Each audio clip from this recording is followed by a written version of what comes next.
everyone, I'm soon going to be a bride, and just like every other bride, I'm searching all the things on internet right before my wedding, like what to do, what not to do, how to get things done, this and that. But there is one thing that I'd never found on internet, but this is something that my friend told me who just got married, and I wanted to share these exact things with you as well because I personally didn't saw that kind of things on internet. So I've prepared my notes and I'm gonna share every single detail with you that you need to keep in mind if you're also getting married, or if your sister, cousin is getting married and you want to help them out, you can share that video also. And also just keep in mind, I'm someone who's not taking any pre-bridal treatments. I'm gonna do everything at home, just gonna get my makeup done. That's pretty much it. So this is something that is really important for me. So let's get started. So the number one thing is, if you're someone who is taking pre-bridal facials, now pre-bridal, what I have heard is like they start giving it like a month before. I don't know, I have no idea, but that's what I've heard. But what I will recommend here is that if you're someone who has never done any facials, then don't do it right before your wedding, because your skin is definitely gonna react into that situation and you don't want to get that pimple. I remember the same thing happened with my sister. She's someone who's never done any skincare, any makeup, but a week before her wedding she had an appointment, the pre-bridal thing only, and she got that facial done and she got a big bump right here on her wedding day. So just don't do that mistake. But yeah, if your pre-bridal facial starts like 6 months prior or things like that, then you can of course go with that. But if it's starting even a month before your wedding, I will say don't do that to your skin. Don't do that. Either you start taking it 6 months prior so that if your skin reacts to it, you have a proper time to heal, but 1 month prior, don't do any such things. Talking about the pre-bridal, here comes our second step.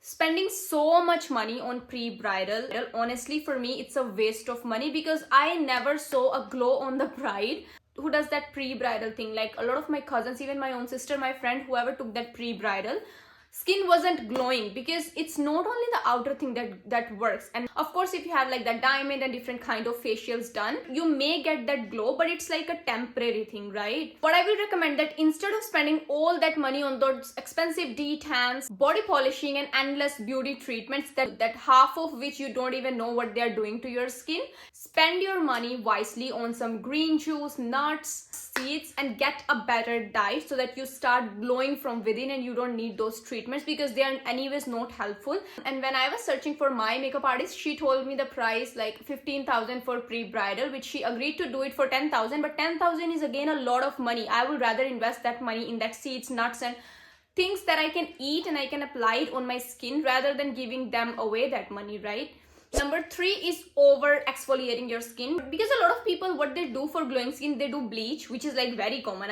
I know you must have heard about this, right? Let me just do a bleach right before Karwa Chauth and all that things, because it's gonna give glowing skin, but it's not the case. It's like very harsh on the skin. Don't do bleaches, over exfoliation, because it's gonna tear down your skin barrier, and if your skin barrier is gone, your skin is gone. I am telling you, if your skin barrier is strong, your skin is pretty much clear all the time. If you're having any issues with your skin, being it dryness, pimples, oiliness, it means you need to repair your skin barrier and you need to work on that. So protect your skin barrier at any cost. Number 4, just focusing on your face while ignoring your lips, your hands, your feet, because let me tell you, when the photographer is gonna zoom on your hands for the close-ups, you will be embarrassed if you haven't taken care of your hands and your feet.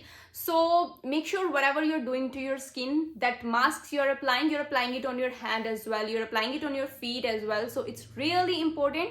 It's like a very minor thing, but it definitely makes a huge impact. Next thing is something that I will give you like from a personal experience, doing a bikini wax right before your wedding. I know a lot of salons also recommend doing a bikini wax, because you are a client for them, they want to make money out of you, right? So they're anyways gonna suggest that, but you yourself have to decide at that moment that you want it or not. Most of us, we're like, okay, let's do it, because that time itself is really pressurizing and you want to do your best, you want to look your best, feel your best as well. But the bikini wax is like the biggest problem, because 90% of the time it gives that rashes, which means it can be your worst decision ever, especially if you're someone who has never done the bikini wax before.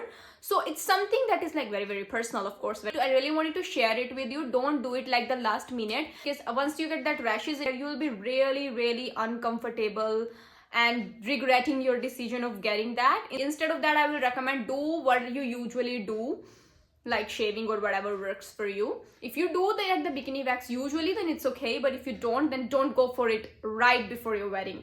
Lastly, I will suggest you investing in a sipper like this, because you forget to drink water.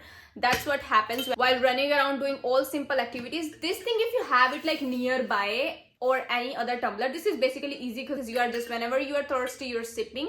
Mine is empty right now, but yeah, just keep something like this handy with you, so that even if you're running errands, doing something this or that, just make sure you're sipping water, because hydration is the key. And on top of that, if you want that glowing skin, what I will recommend, just soak chia seeds overnight and put it inside your water bottle. That way you're gonna stay hydrated from inside, and it's gonna show up on your skin. So that's pretty much it that I wanted to share. I hope this is really helpful for you, and thank you so much for being a part of this bridal skincare series. I'll see you tomorrow with a new video. Till then, bye bye.